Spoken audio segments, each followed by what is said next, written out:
IPL जब हिंदुस्तान में आया तब वो अपने साथ न जाने कितने रंग लाया। क्रिकेट खेलने का तरीका बदल गया। फैंस अब देश नहीं बल्कि शहरों और राज्यों की टीम में बंट गए। प्लेयर्स पर पैसों की बरसात होने लगी। लेकिन सिर्फ क्रिकेट ही नहीं, आईपीएल अपने साथ एंटरटेनमेंट भी लेकर आया, जिसके अपने अपने रूप थे। एक आईपीएल क्रिकेट के मैदान पर था, लेकिन इसकी एक दुनिया मैच के बाद भी शुरू होती थी।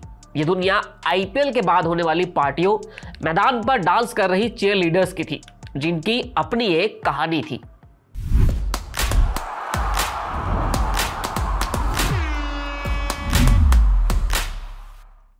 हेलो नमस्ते, क्रिकेट की कहानियों के इस किस्से में मैं मोहित ग्रोवर आज आपको आईपीएल की चीयर लीडर्स की कहानी बताता हूं। कैसे चीयर लीडर्स को लेकर हिंदुस्तान में बवाल हुआ था और कैसे आईपीएल को अश्लीलता से जोड़ा गया था।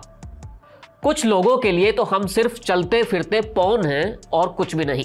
साल 2011 में मुंबई इंडियंस की एक चीयर लीडर ने अपने पर्सनल ब्लॉग पर इतना ही लिखा और बवाल हो गया। आईपीएल के अलग अलग सीजन में कई तरह के कांड हुए। कोई खेल से जुड़ा तो कोई टीम से जुड़ा, कोई ऑक्शन से भी जुड़ा। लेकिन एक बवाल चीयर लीडर्स को लेकर भी हुआ, जिसकी कुछ आग तो शुरुआती सीजन में ही उठी थी, लेकिन असली धुआं साल 2011 में जाकर उठा। साल 2011 में साउथ अफ्रीका से आई एक चीयर लीडर जिसका नाम गैब्रिएला पैस्क्वालिटो था। गैब्रिएला तब मुंबई इंडियंस के चीयर लीडर्स ग्रुप के साथ काम कर रही थी। वैसे तो वो एक प्रोफेशनल डांसर थी। मैच के दौरान वो चीयर लीडिंग भी करती थी। मैच के बाद होने वाली पार्टियों में हिस्सा भी लेती थी। अपने इस रूटीन के अलावा उन्होंने एक काम और किया। गैब्रिएला ने तब ब्लॉग लिखा। अपने इस ब्लॉग में उन्होंने हिंदुस्तान में बीत रहे अपने इस वक्त की कहानियां बताई और इसी कहानी में सामने आया आईपीएल का काला सच। अपने ब्लॉग में उन्होंने बताया कि आईपीएल की पार्टियों में होता क्या है, जिसे पूरी दुनिया से छुपाया जाता है। उस दौरान पार्टियों की फोटो वीडियो तो कुछ हद तक सामने आ भी जाती थी, जिसमें शराब डांस के अलावा पूरी मौज मस्ती चलती थी। और इसी वजह से शुरुआत में ही आईपीएल बदनाम भी हुआ था।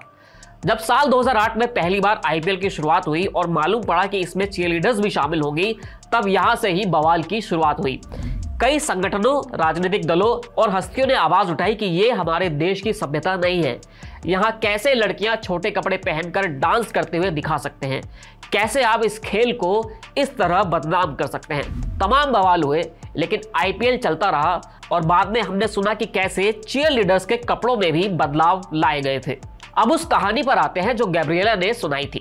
गैब्रिएला का आरोप था कि हिंदुस्तान में हमें बेहद प्यार मिलता है।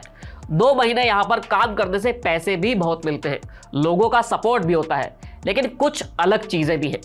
गैब्रिएला ने एक ब्लॉग लिखा जिसका नाम था secret diary of an IPL cheerleader, जिसे उन्होंने कई हिस्सों में निकाला।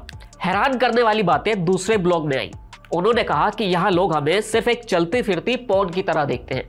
लोग पहले हमारा चेहरा देखते हैं, फिर हमारी छाती, फिर उनकी नजर कपड़ों पर जाती है और फिर छाती पर आती है। ये रेगुलर होता है और हमें इसे सहना पड़ता है।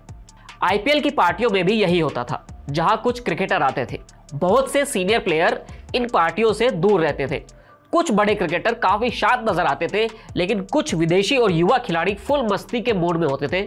वो आपसे फ्लर्ट करते थे और बवाल तब हुआ जब चीयर लीडर ने कुछ खिलाड़ियों का नाम लिया और इन्हीं में से एक क्रिकेटर ने जब शिकायत कर दी, उसके बाद गैब्रिएला को आईपीएल से निकाल दिया गया। उन्होंने फिर से ब्लॉग लिखा और कहा कि आईपीएल में मैंने मुंबई इंडियंस को सपोर्ट किया।